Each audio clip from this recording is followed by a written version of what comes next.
Now, a potentially critical SADC summit on Zimbabwe will be held at the weekend. Both the ruling ZANU-PF and MDC have dispatched senior officials to South Africa, ostensibly to lobby local government and regional diplomats ahead of Saturday's summit. The Zimbabwe discussions are to be held on the sidelines of the COMESA, SADC and East African Community Tripartite Summit. ZANU-PF has sent a former information minister, now Politburo member, Jonathan Moyo, and he joins us now on Newsnight. Mr. Moyo, good evening to you, and a very warm welcome. A major SADC review. How do you see this meeting playing out? Well, we think that this is an ordinary meeting to review progress on the ground, and we are convinced that unlike the previous meeting in Livingstone, which was based on one-sided submissions by the MDCT, this one will look at the views of all the three parties to the GPA government, and we are confident that the outcome will be positive. How confident are you? Do you think you are actually going to get a fair hearing, given that the organization has openly condemned ZANU-PF and has in fact ordered President Mugabe to honor agreements that he signed in September 2008? I mean, let's be honest, there are tensions between your party, your government, and SADC, are there not? No, that's not true. SADC is not about political parties. It's not an organization that either deals with political parties or brings political parties together, or even individuals for that matter. It is an organization for member states, and Zimbabwe is a founding member state of SADC, and it will be represented by President Mugabe as a state, not representing ZANU-PF or any other Be that as it may, SADC has still been recently very condemnatory of Zimbabwe, has it not? That is the wishful thinking of people who have wanted that to happen.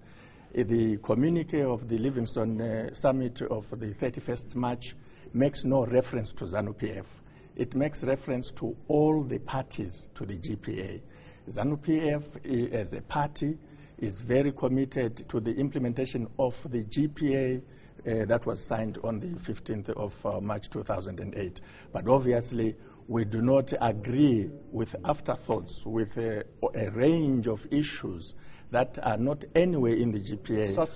Such as what? Mr. Well, Moyo? such as so-called security sector reforms that some people are saying must be done before the elections. We have never seen anywhere in the world where foundational institutions are reformed a few months. Let's say in this case, if the elections are next year, it will be within 12 to 18 months. You do not reform fundamental institutions for purposes of the elections. So SADC is being unfair on Zimbabwe? SADC has not said that. We are very clear that all these references to such things are coming as MDCT issues. We think that they have the right to put on the table their issues, but we are very clear that there is a difference, a very important difference between their issues, their wishes, and SADC. You have full confidence then that SADC remains an honest and open broker in terms of any process that might go forward? It has a duty to do so because it was founded to maintain the cohesion and a common purpose of the member states, not of political parties in the member states. What about South Africa, Mr. Moyo? You've written harsh articles in your media in Zimbabwe criticizing President Zuma's mediation as far as Zimbabwe is concerned. Do you believe President Zuma has failed? Well, I don't think we're here to talk about success and failure because we're talking about work in progress.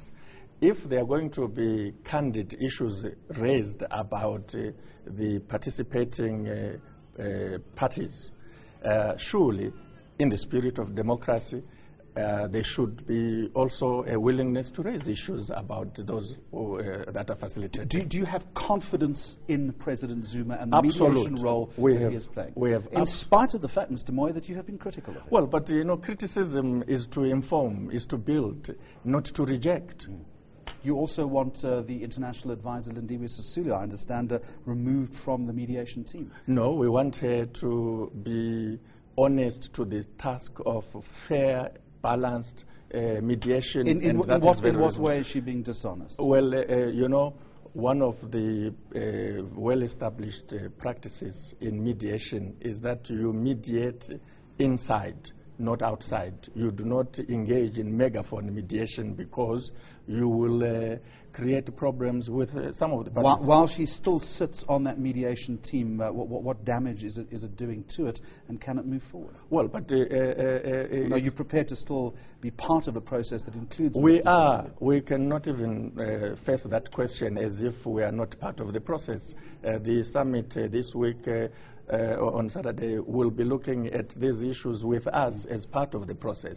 We have not raised any issue suggesting that we don't want the process. We see it as our process. We are a founding member of SADC.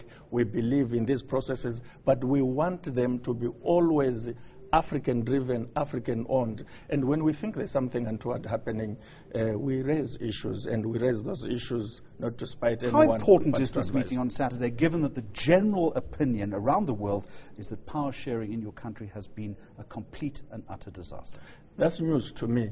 We follow general opinion around the world as much as you do. There is no single authoritative source that you believe there is a harmonious relationship between yourselves and the MDC, and the power sharing in Zimbabwe is working? If you looked here in South Africa, the DA and the ANC are part of the same parliament, and they disagree. It is in the nature of politics that for the simple reason that we belong to different parties, we will disagree. But disagreement does not mean disharmony, does not mean disunity. It simply confirms what we know before the fact. There is no disunity or no disharmony between yourself and the MDC, is what you say? No, I'm saying as a Zimbabwean state. I'm saying we do have fundamental differences with the MDC.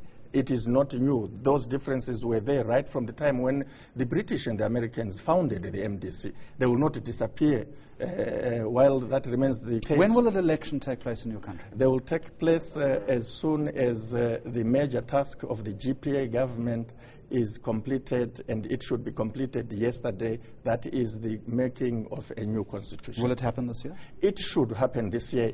That is the requirement of the GPA. Thank you very much for joining us. Jonathan Moyo from ZANU-PF with us here on a Newsnight.